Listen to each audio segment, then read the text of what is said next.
светлини от Фейсбук. Преди малко явно в стен...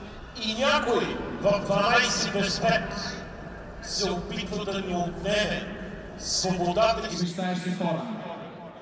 Такива хора, които ще излизат... Колко пъти.